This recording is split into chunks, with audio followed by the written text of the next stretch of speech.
The man in the hood. The first person to notice something was wrong was Daniel Carter. He woke up at 6:12 a.m. The house was quiet. Too quiet. His wife, Emily, was usually already making coffee. His son, Noah, was usually watching cartoons. His daughter, Sophie, was usually running through the hallway. But that morning, nothing. No voices. No footsteps. No sound at all. Daniel climbed out of bed. "Emily," he called. No answer. He checked the kitchen. Empty. The living room. Empty. The backyard. Empty. His stomach tightened. The family car was still in the driveway. Emily's purse sat on the counter. 3 cell phones rested on the kitchen table. Even the children's shoes remained by the front door. But his family was gone. Completely gone. Daniel called the police at 6:31 a.m. By noon, search teams were combing the neighborhood. By sunset, helicopters filled the sky. By the next morning, the entire town knew the story. A wife and 2 children had vanished without a trace. News crews arrived. Neighbors organized search parties. Volunteers covered miles of woods and back roads. And at the center of it all stood Daniel. Broken, terrified, desperate for answers. Days turned into weeks. Weeks turned into months. Still nothing. Then, for months after the disappearance, a witness came forward. A delivery driver. He had been making an early morning delivery the day the family vanished. And he remembered seeing someone near the Carter house. A man wearing a dark hoodie, standing across the street, watching. The witness couldn't see his face, but he never forgot the way the man stared at the house. For the first time in months, the investigation had a suspect, and Daniel wanted to find him more than anyone. The witness's statement changed everything. The man in the hoodie became the focus of the investigation. His sketch appeared on television, on billboards, across social media.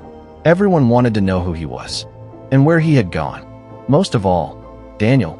He attended every press conference, spoke with detectives weekly, joined search teams whenever they needed volunteers. The town admired him. People said they couldn't imagine his pain. Losing a wife was horrible. Losing 2 children was unthinkable. Yet Daniel never stopped searching, never stopped hoping, never stopped believing they would find answers. Then another clue surfaced. A security camera from a gas station less than 2 miles from Daniel's home. The footage was grainy, blurry, almost useless, but detectives spotted the same hooded figure. The timestamp placed him near the Carter neighborhood only hours before the disappearance. The news spread fast. The town erupted with theories. Some believed it was a kidnapper. Others believed it was a stalker. A few believed it was someone who knew the family. Daniel watched the footage over and over. Something about the man bothered him. Not because he recognized him, because he felt like he should. Months passed. The investigation grew larger. State police became involved. Hundreds of leads were chased. Hundreds of leads went nowhere. Then an elderly woman contacted detectives. She lived less than a block from the Carter home. The night before the family vanished, she had seen the hooded man, standing under a streetlight, watching the house. The detective asked if she could identify him. The woman shook her head.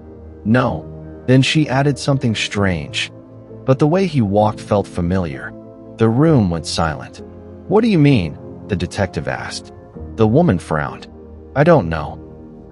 I've just seen that walk before, and I can't stop thinking about it."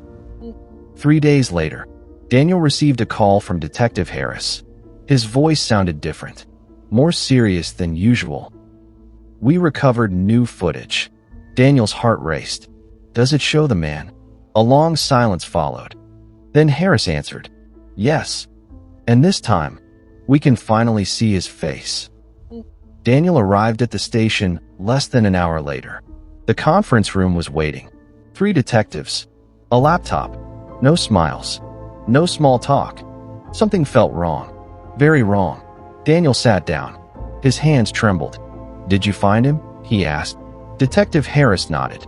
"We found someone." Then he pressed play. The footage appeared on the screen. A side street near Daniel's neighborhood. 2:08 a.m. The hooded man entered the frame, walking slowly, moving toward the Carter house. Daniel leaned forward. Finally, after all these months, the man who took his family, the man who destroyed his life. The footage continued. The figure passed beneath a streetlight, then another, and for the first time, the camera captured his face. Detective Harris paused the video. Nobody spoke. Nobody moved. Daniel stared at the screen. His stomach dropped. The room suddenly felt smaller, harder to breathe, because the face on the screen looked familiar, terrifyingly familiar.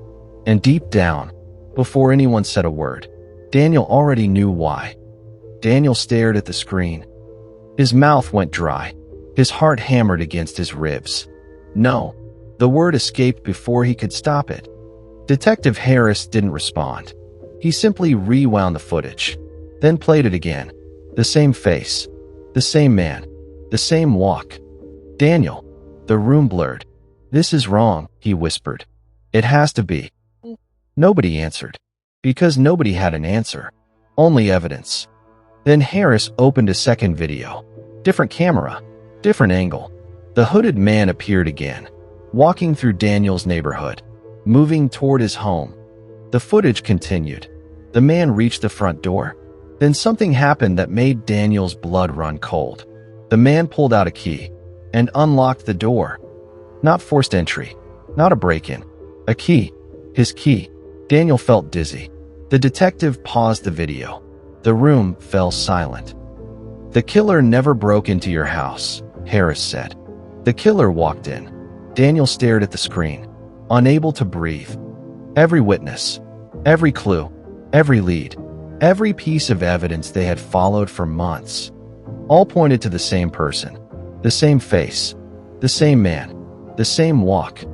Daniel, tears filled his eyes. His head shook slowly. No, but even he didn't believe it anymore. Then Detective Harris slid a folder across the table. Inside was a single report, a report Daniel had never seen, one that had been buried for years. Daniel opened it, and everything changed. Detective Harris slowly closed the folder, then spoke the words that ended the investigation and destroyed what remained of Daniel Carter. "We weren't looking for the killer. We were waiting for you to find him." Daniel stared at the table, at his shaking hands, at the reflection staring back at him from the polished wood. The room was silent. No one moved. No one spoke, because there was nothing left to say. The mystery was over. The search was over. The manhunt was over. The killer had been sitting in the room the entire time, helping detectives, giving interviews, begging for answers, looking for a monster that didn't exist. Or maybe one that did. A monster hiding inside him all along. Tears rolled down Daniel's face. For months he had blamed a stranger, a hooded man, a phantom, someone lurking in the darkness. But the darkness had never been outside. It had been living inside him, waiting, growing, hiding, until it finally destroyed everything he loved. Emily, Noah, Sophie, gone. Not because a stranger took them, not because a monster broke into their home, but because the monster already lived there. Daniel lowered his head, and for the first time, he stopped searching, because he had finally found the man everyone had been hunting, and he was staring back at him from the reflection in the table.